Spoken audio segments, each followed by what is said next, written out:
तो हेलो प्यारे बच्चों, आज हम वर्गनाउन के प्रश्नावली 13.1 का प्रश्न संख्या 3 लेकर आए हैं। अगर आप इस चैनल पर नए हैं तो हमारे चैनल को लाइक, सब्सक्राइब, शेयर करिए। और आइए हम सवाल पढ़ते हैं। तो सवाल क्या कह रहा है, प्रश्न 3 संख्या क्या कह रही है।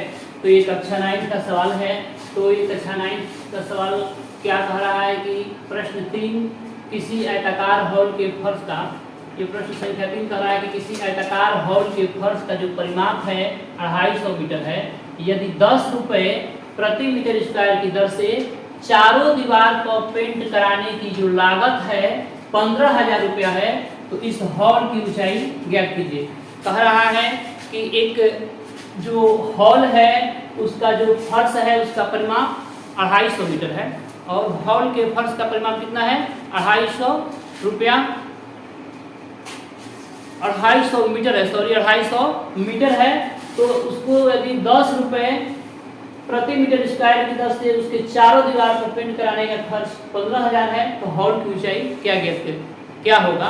तो देखिए सबसे पहले हम इसमें देखते हैं। तो आयताकार हॉल है, तो आयताकार हॉल के फर्श का परिमाप दिया है, तो लिख लेंगे हॉल यहाँ पर करके, हॉल लिखेंगे आयताकार हॉल के फर्श, जो फर्श है फर्श का परिमाप है तो दिया है कितना, तो 250 मीटर। तो हम लोग जानते हैं कि आयत का परिमाप का सूत्र क्या होता है, 2 कोष्ठ लंबाई l और प्लस चौड़ाई, लेंथ प्लस ब्रेथ, 2 कोष्ठ लंबाई प्लस चौड़ाई का कितना आ गया 250 मीटर।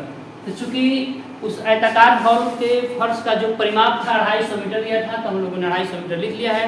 हॉल के फर्श का परिमाप, इसके सूत्र होता है 2 कोष्ठ लंबाई प्लस चौड़ाई, ठीक है। अब देखिए कह रहा है कि जो दीवार है उसके चारों दीवार है उस पर पेंट कराने का खर्च कितना है 15,000, जबकि 1 मीटर स्क्वायर का खर्च कितना लगा है उसका 10 रुपया। तो देखिए उसके हम लोग चारों दीवार का क्षेत्रफल ज्ञात करेंगे। तो चारों दीवार का क्षेत्रफल ज्ञात करने के लिए क्या करेंगे, तो जितना कुल खर्च हुआ है उसमें 1 मीटर स्क्वायर के खर्च से भाग कर देंगे। तो भाग करने पर जो भी आएगा उसका क्षेत्रफल निकलेगा चारों दीवार का। तो चारों दीवार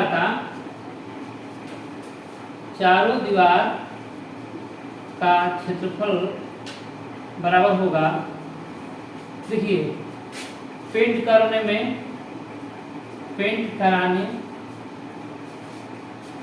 में कुल लागत बटे में हो जाएगा 1 मीटर स्क्वायर का लागत खर्च, ठीक है।